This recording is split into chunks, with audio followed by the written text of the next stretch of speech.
யாருமே சொல்லிக்கிட்டீங்களா? சொன்ன மாதிரி தான் முடிச்சோமா? இல்ல கண்ணு என்ன பண்ணலாம்? இதோட முடிச்சோம்னா, ஸோ ஜேகேட்ட நீங்கள் ப்ரப்போஸ் பண்ணுவீங்க ஸ்ட்ரெயிட்டாகவே. ஸோ ஜேகே வந்து யோசிச்சுட்டு இருந்திருப்பான். இருந்தால் முடிச்சிருந்தோமா அங்கே கதைக்குள்ளே போகலாம். நீங்கள் ஜேகேட்ட கேட்டுகிட்டே இருக்கீங்க. ஸோ ஜேகே உங்களை பார்த்தது இங்கே பாஸ் இருக்கு, நீ இதுக்கு தான் கூப்பிட்டேன்னு தெரிஞ்சிருந்தா நான் வந்திருக்கவே மாட்டேன். ஸோ நான் இங்கேருந்து போகிறேன். ஜேகே இந்த மாதிரி உங்கள்கிட்ட சொல்லிட்டு இங்கேருந்து போகும்போது கரெக்டாக நீங்கள் ஜேகே கையை பிடிச்சிட்டு, ஜேகே என்ன ஜேகே நான் இவ்வளோ சொல்லியிருக்கேன், நீ ஒன்றுமே பதிலே சொல்லாமல் நீ வாட்டுக்கு போகிறேன்னு சொல்கிற.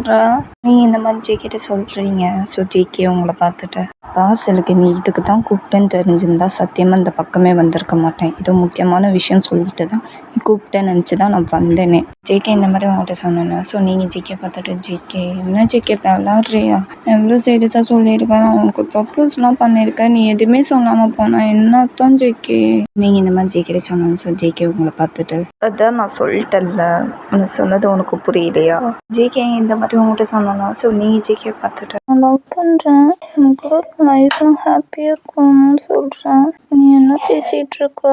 நீங்கள் இந்த மாதிரி நீங்கள் ஜேகேட்ட சொன்னோன்னா ஸோ ஜேகே உங்களை பார்த்துட்டு, ஏய் சிலுகு, நான் சொன்னது உனக்கு புரியுதா இல்லையா? நான் தான் சொல்லிட்டல, செட் ஆகாது, புரிஞ்சதா? நான் போகிறேன். ஜேகே இந்த மாதிரி உன்ட்டு சொல்லிட்டு இங்கேருந்து போகிறேன்னு சொல்லிட்டு 2 ஸ்டெப்பு தான் எடுத்து வச்சிருப்பான். ஸோ நீங்கள் டக்குன்னு ஜேகே கை பிடிச்சிட்டு, என்ன ஜேகே இப்படிலாம் பேசுகிற?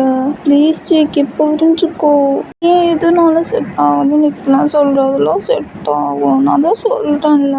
நீங்கள் ஜேகிட்ட இந்த மாதிரி சொல்லிட்டு இருக்கீங்க. ஸோ ஜேகே உங்களை பார்த்துட்டு, சிலுகு நான் என்ன பேசியிருக்கேன், நீ என்ன பேசிகிட்டு இருக்க? நான் தான் செட் ஆகாதுன்னு சொல்லிட்டேன்ல, திரும்ப திரும்ப இந்த பேச்சு வார்த்தை இருக்க இந்த மாதிரி திரும்ப திரும்ப இந்த வேர்டு சொல்லிட்டு என்கிட்ட வந்தேன்னு வச்சுக்கோயேன், உங்ககிட்ட நான் பேசவும் மாட்டேன் அண்ட் கால் பண்ணவும் மாட்டேன், புரிஞ்சதா? நான் இங்கேருந்து போகிறேன், பாய். இந்த மாதிரி உங்கள்கிட்ட எல்லாமே சொல்லிவிட்டு கோவமாக சொல்லிவிட்டு இங்கேருந்து போயிடுறான் பைக் எடுத்துகிட்டு. ஸோ நீங்கள் அங்கேயே உடஞ்சி உட்காந்து செம்மையாக அழுதுட்டு இருக்கீங்க. இந்த சைடு நம்ம ஜேகே வீட்டுக்கு வந்துடுறான், அப்படியே சோகமாக உட்காந்துருக்கான் சோஃபாவில். ஸோ ஜேகே அம்மா தான் கிச்சனில் வேலை பார்த்து இருந்திருப்பாங்க. இப்படி சோகமாக உட்காந்துருக்கிறத ஜேகே அம்மா நோட் பண்ணிடுறாங்க. ஸோ ஜேகே அம்மா தான் ஸோ ஜேகே கூப்பிட்றாங்க. ஜேகேப்பா என்னாச்சு, ஏன் சோகமாக உட்காந்துருக்க? என்ன ஏதோ உங்கள் கேர்ள் ஃப்ரெண்டை பார்க்க போனேன், இப்போ என்ன இவ்வளோ சேடாக உட்காந்துருக்க, என்னாச்சு?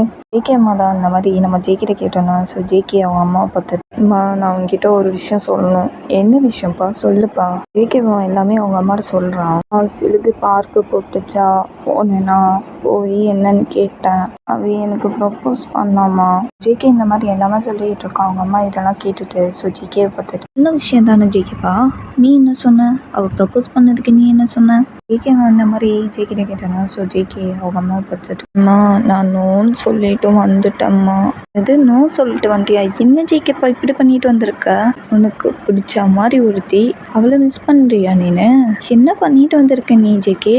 ஸோ ஜேகே அந்த மாதிரி நம்ம ஜேகிட்ட சொன்னோம். ஸோ ஜேகே அவங்க அம்மா பார்த்துட்டு, ரீசன் இல்லாமலாம் நான் சொல்லிட்டு வரலாமா, ஒரு ரீசனுக்காக தான் நான் அவளை வந்து வேணான்னு சொல்லிட்டு வந்தேன், ப்ரப்போஸ் அக்செப்ட் பண்ணாமையே. எதுக்குப்பா வேணான்னு சொல்லிட்டு வந்தேன்? என்ன ரீசனுக்கு நீ வேணான்னு சொல்லிட்டு வந்த?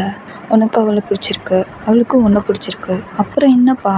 2 பேரும் லவ்வர்ஸாக இருந்து ரொம்ப ஹாப்பியாக இருக்க வேண்டியதான், லைஃப்பில் ஹாப்பியாக மேனேஜ் பண்ணிட்டு மூவ்மெண்ட் பண்ண வேண்டியதானே, லைஃப்லாம் ட்ராவல் பண்ண வேண்டியதானே. எதுக்கு இப்படி பண்ணிவிட்டு வந்திருக்க நீ? நினச்சி எவ்வளோ கனவுகள் ஆசைகள்லாம் வச்சுருப்பா, உனக்கு எவ்வளோ கஷ்டமாக இருந்திருக்கும், என்னப்பா இப்படி பண்ணிட்டு வந்திருக்க? ஜேகே அம்மா எல்லாமே இந்த மாதிரி நம்ம ஜேகே சொன்னோன்னா ஸோ ஜேகே அவங்க அம்மா பார்த்துட்டு, எனக்கு புரியுதுமா, அவள் நிறைய கனவுகள் ஆசைகள் எல்லாம் வச்சுருப்பான்னு எனக்கு நல்லாவே தெரியும், அவளை எனக்கு ரொம்ப பிடிக்கும் தான், நான் இல்லைன்னு சொல்ல. அப்புறம் என்னடா, அப்புறம் அக்செப்ட் பண்ணிக்க வேண்டியதான் அவள் சொன்னதுக்கு. அவனுக்கு புரியுதா இல்லையா? நம்ம சுச்சுவேஷனை கொஞ்சம் புரிஞ்சுக்கோமா. நம்ம வீட்டு பிரச்சனையே ஏகப்பட்ட பிரச்சனை இருக்குது, இதில் அதை பார்க்குறதா இல்லை நான் லவ்வரை பார்க்குறதா எனக்கு புரியலம்மா. இது இப்போ தேவையான எனக்கு டவுட்டாகவும் இருக்குது, எனக்கு இப்போ தேவையில்லைன்னு தோணுதுமா. இல்லை லவ் பண்ணி லைஃப்லாம் ஹாப்பியாக வச்சுருந்தாலும் ஒரு நாள் என்னால் அவளுக்கு ஒரு நாள் பிரச்சனை வந்துடுச்சுன்னா என்னம்மா பண்ணுறது? என்னால் அதெல்லாம் தாங்கிட்டு முடியாதுமா, எனக்கு ரொம்ப கஷ்டமாக இருக்குமா. அதனால அவள் என்னை லவ் ப்ரப்போஸ் பண்ணதுக்கு நான் அக்செப்ட் பண்ணாமல் செட் ஆகுன்னு சொல்லிட்டு வந்துட்டேம்மா.